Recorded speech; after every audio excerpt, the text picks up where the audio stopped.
I'm so happy to be talking with you this morning. What I have to share is a lot. So this video, I hope it's not too long, but it's a lot of information. At least it was for me when I received it. Last week, Craig and I went on a road trip.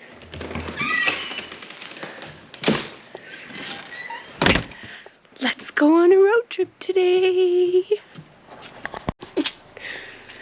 Don't forget the coffee. This assessment is based on a 100-year-old traditional diet therapy with high sensitivity and specificity. The Carroll Food Intolerance Method identifies which foods your body turns into toxins rather than nutrition. Everyone has a food intolerance, which is a fundamental inability to digest a food or combination of foods, leading to an increased toxic burden in the system. Bacterial digestion of these foods creates chemical byproducts such as indols, scadols, and phenols that are inflammatory to the body. Simply stated, rather than converting these foods into usable nutrients, your body turns them into toxins. The extra energy that your body requires to manage these foods and their harmful byproducts diverts resources away from day-to-day metabolic housekeeping. Over time, the body develops a toxic state and does not function as well as it could. Illness or imbalance will show up in your genetically weakest system. For example, someone who has a genetic or acquired weakness in their lungs may develop asthma, whereas someone with a genetic or acquired weakness in their muscles and joints may develop arthritis or fibromyalgia. The main food intolerances are traditionally considered healthy foods, but when you are intolerant to a food, you are unable to benefit from the nutrients it contains. That food becomes a double-edged sword, reducing cellular nutrition and increasing toxic load. In evaluating tens of thousands of people, it has been determined that there are common categories of food intolerances. Most people are intolerant to one, occasionally two, of the following categories: dairy, potato, egg, meat, sugar, or fruit. Less common intolerances include grain, fish, honey, or soy. In addition, most people have an issue with one, occasionally two, combinations of foods. The most common combination intolerances are fruit plus sugar, grain plus sugar, potato plus grain, or dairy plus grain. Here's some frequently asked questions. Is this an allergy test? No. The terms intolerance and allergy are often used interchangeably, but they're very different. Food allergies are histamine-mediated, while food intolerances are digestion-mediated. While it's possible to have both food allergies and intolerances, I cannot have fish. I'm allergic to it, but I'm not intolerant to it. So my body could digest it and I could use the nutrients from the fish. However, if I eat the fish, I will go into anaphylactic shock and die. So therefore, my body can't use those nutrients. Allergies often resolve once the more fundamental food intolerance is identified and removed. So she did say, over time, as my body is able to rebalance from not eating food that it can't use, I might be able to eat fish. Whether or not I'm willing to try it is another question. And then tolerance is permanent, like your eye color. These foods will always work against you. But I've always eaten this food. Food intolerance does not necessarily produce an immediate noticeable reaction. Its negative consequences come from the accumulated toxic burden that disrupts normal function and drives chronic inflammation.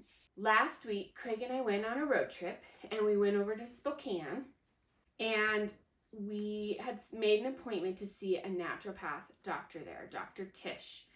And she works with digestion, with the gut, and tries to help people who are having issues with food or digestive issues or just any kind of health issue.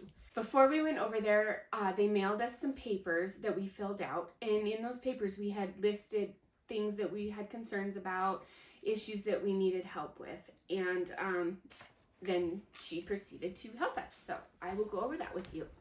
So in this booklet, I will go over with you what she went over with us. And so her whole premise is that we are all born lacking an enzyme or a couple enzymes that help our body digest our food. And she takes a little bit of your blood and then she runs it, and determines which enzyme or a couple enzymes you may be missing. And then that food is food that you should not eat because your body simply cannot digest it. So for instance, when she takes your blood, she tests it for the enzymes, but she also takes, there's a picture of it, of the blood cell.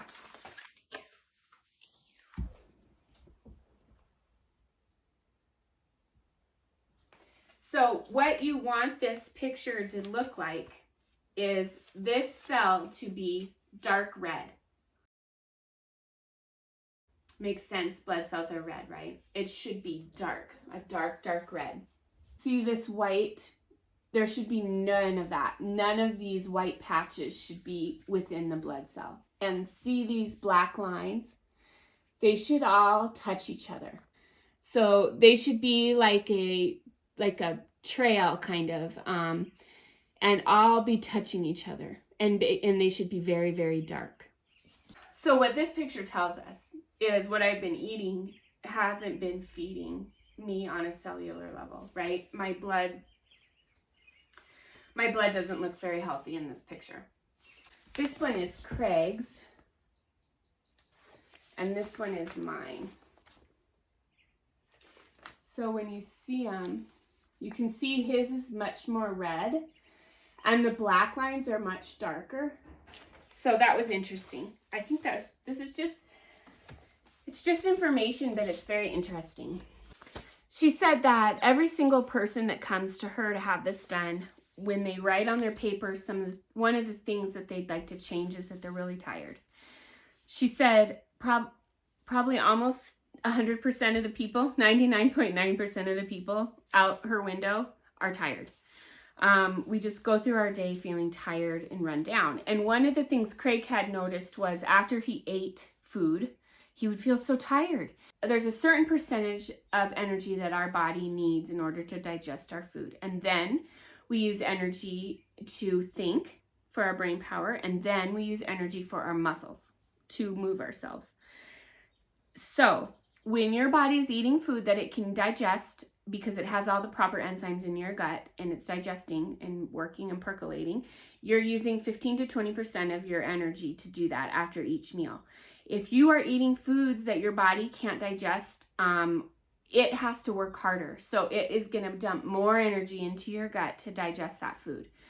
I meant to ask her about digestive enzymes and I forgot, but we have to go back in a month. And so I will ask her then. I have it written down. I want to know if you don't have the proper enzyme and you use a digestive enzyme, is it at least assisting your body? Is it doing something? I know personally, I know tons of people who use digestive enzymes after every meal. So I'm just curious as to if it's helping or not. I suppose one indicator would be is if you are still run down and feeling tired after you eat, then your digestive enzyme might not be doing as much as you think. That being said, brain fog, you can feel like you have brain fog when you're eating food that your body has a hard time digesting because your body is dumping all your energy into digesting and you have very little left for your brain, let alone going for a long walk or going for a run or exercising. So for me, my primary intolerance food is fruit. So I shouldn't eat fruit. And then sometimes there are two foods that you shouldn't eat together at the same time. And that's a combination intolerance, it's called. And mine is potato and grain. So I can't eat, or I should not eat, potatoes and grain within the same 8-hour window. So just really quick, I'll go over what would be considered fruit. These are foods that I cannot eat anymore. All berries, citrus, stone fruits, tropical fruits, cranberries, dates. And this includes oils, olive oil, coconut oil, anything that has citric acid in it, I can't eat. Citrate, calcium citrate, anything that has glycerin in it, I can't put on my skin. I shouldn't put on my skin. I can't have avocado oil, palm oil. I can't have apple cider vinegar. Wine is out because I can't have grapes. For sweeteners, fructose, date sugar, stevia, and coconut sugar, I should not have. ascorbic acid, which is most vitamin C. So a vitamin C supplement usually has ascorbic acid in it, so I can't take those. Malic acid, malate, magnesium malate, those are all derived from apples. Let's see, nuts can sometimes be shelled with citric acid. So nuts such as almonds, pecans, peanuts, and walnuts can sometimes be shelled using citric acid. So I have to be careful what brand of nut I use. Annatto is a yellow coloring used in cheese and butters. So I need to choose all natural cheese and butters. Cheddar cheese is white, guys. It's not yellow. Sorbitol. It is often with a mineral oil to coat tomatoes or cucumbers found in the vegetable aisle of the store. So if your cucumbers or tomatoes have a waxy feel to them, they have sorbitol on them, and I can't eat that. So I just get the organic stuff. It's not going to have that.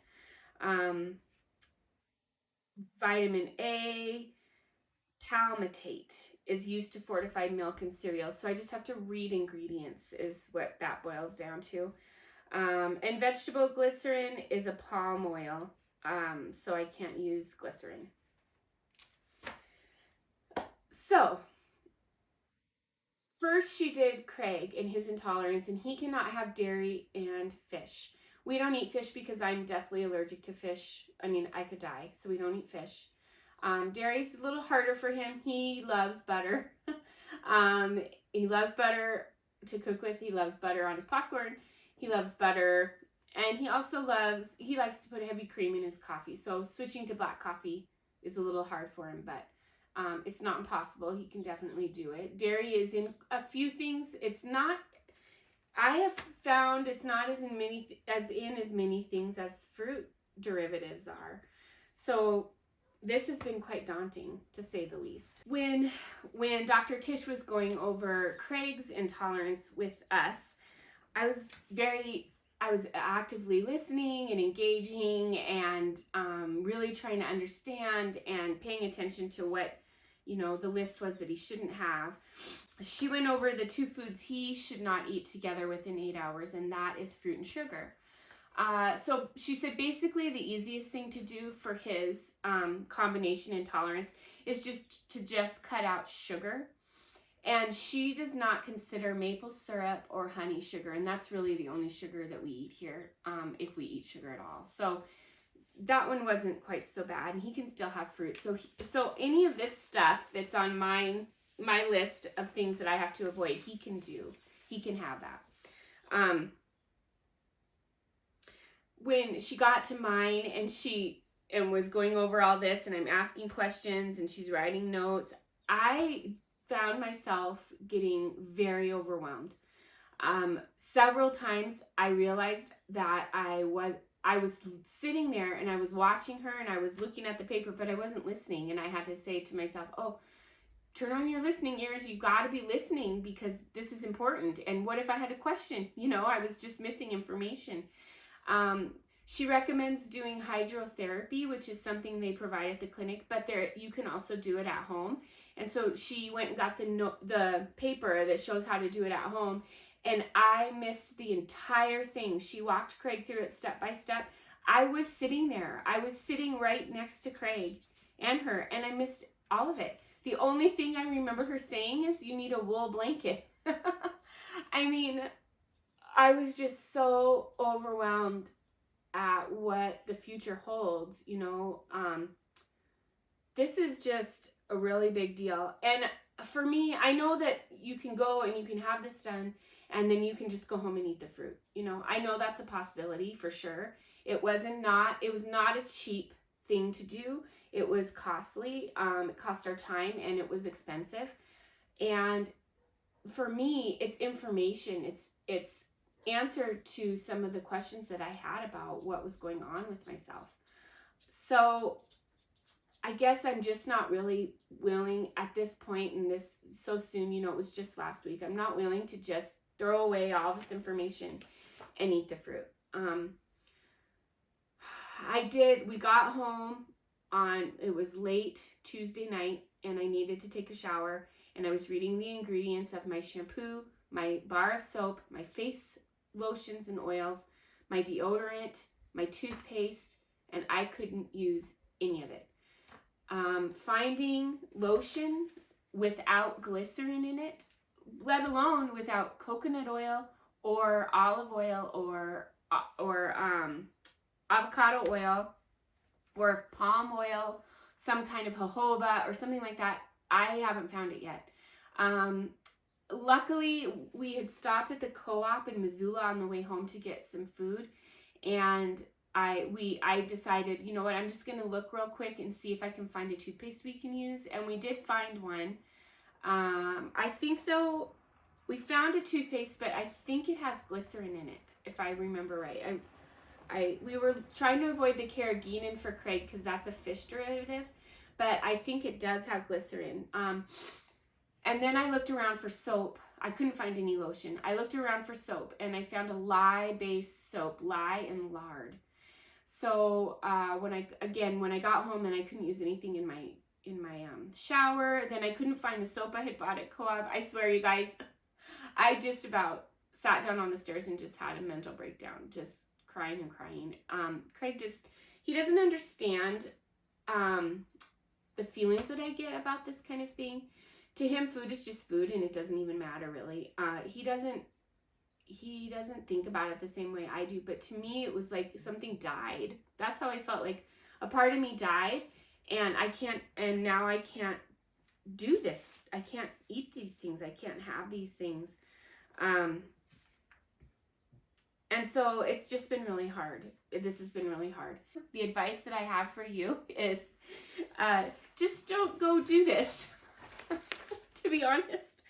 Unless you're having some major health issues, rheumatoid arthritis, major gastrointestinal issues. I know she's helped people with cancer, with irritable bowel syndrome, really bad irritable bowel syndrome. Like if you've been diagnosed with that and they're now talking about resecting your colon, go do this.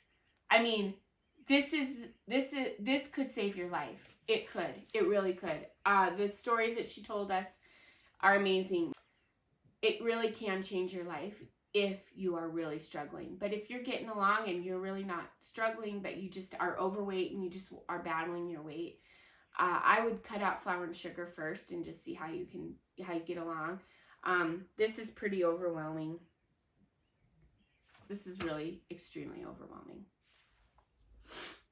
So yes, that was my week last week. Monday, we went over and had all the testing done.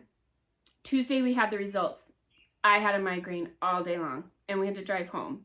Spokane is 7 hours from our house, so, and I do most of the driving. So Wednesday, we had to move our kids into their new apartment. That lasted most of the day. And then we had to get some groceries because we had to get rid of a ton of stuff in our house. Thursday, I tried to get work done, but I had a migraine all day, like to where I couldn't hardly open my eyes. I was nauseous and I get migraines from stress. So that's how horribly stressed I was. It was just very upsetting. Wednesday, I fasted all day. I was just overwhelmed and I just didn't even want to think about food. So I just fasted, had black coffee. Thursday, I had breakfast, and then I didn't eat anything else the rest of the day. I just had water. And that's the other thing. I can't have any of my sparkling water. They all have fruit in them. That was very sad. Let's see. And then Friday, I went to Great Falls and babysat my nephew with my mom, and that was super fun. Very great for my brain because there's not a lot else to think about or pay attention to when you have an almost 3-year-old to take care of. He keeps you super busy. We were very, very busy, bustling around, following him everywhere, going on lots of walks, playing outside because the weather was beautiful last weekend. My mom did awesome. I told her, I can't eat pretty much anything. I'm going to keep everything super simple, plain, just eggs with some cream cheese. They were delicious, and they were farm fresh eggs, so of course they were so good. They were so gold. And then we just did chicken, and she just fried it gently in a pan with butter. Oh my gosh, you guys. It was so delicious with just salt and pepper fried in butter. And then we did some steamed broccoli with salt and pepper. And to be honest, I've never really been able to eat broccoli without ranch, but it was no problem at all. It was fine. And then we did, one night we did potatoes that night. And and the other combination I can't do is brassicas. So broccolis, Brussels sprouts, things like that. And grains. Yeah, brassicas and grains. I can't combine those two things. I wondered because broccoli can really, really hurt my stomach badly. And so it was because I was eating it with something that I shouldn't have eaten. I was combining it. If I just eat it with the chicken, it doesn't hurt my tummy. Who knew? And then the second night we had chicken again, and then we had little purple and brown potatoes and gold potatoes cut up with some safflower oil and roasted. And Mom sauteed onions and mushrooms with some butter. And it was so good. It was so good. So I'm not doing any dressings. I'm not doing salad right now. I just cannot choke down a plain salad. I'm sure I'll get there. I just can't yet. I'm sure it'll be fine with the rice vinegar and maybe a little safflower oil or sunflower oil on it. But I'm just not doing it yet. So I'm just keeping things super, super simple. And I'm still eating twice a day. I'm not really hungry. I'm just not. I don't know if it's because I'm a bit shell-shocked about what I can't have. And I'm not sure. And just not excited about food. Which, let me tell you what, Susan Pierce Thompson, Bright Line Eating, says keep your food simple. Make it non-exciting so you don't think about it all the time. And that is proving to be, totally true. She definitely knows her stuff, that's Susan Pierce Thompson. So Bright Line Eating, basically both Craig and I are still really trying to do Bright Line Eating because boy, could you ever swing, because we can both have sugar, our sugar, maple syrup and stuff, honey. It would be really easy to swing the other direction and just start eating everything that is sugar. Bake all the things in that thing that doesn't have fruit and dairy in it. It would be really easy to do that. I can't have Ezekiel bread because it has fruit in it. I can have sourdough bread, the 3 take home and bake yourself loaves that they sell at Costco. We can have that. We were going to buy it and then we opted not to because we were both worried. We love sourdough bread. Oh my gosh, we love it. And we were afraid that we would just snack on that all day long. So definitely having to be very cognizant of what might be a trigger for me. How I might fall into eating to soothe myself. I don't want to do that. So I'm just really paying attention to that. But I will tell you what, this last week was a really, really hard week, you guys. I suffered. I despaired. I was teary. It was a hard week. It was really hard. I don't know why food matters so much to me. I don't know why.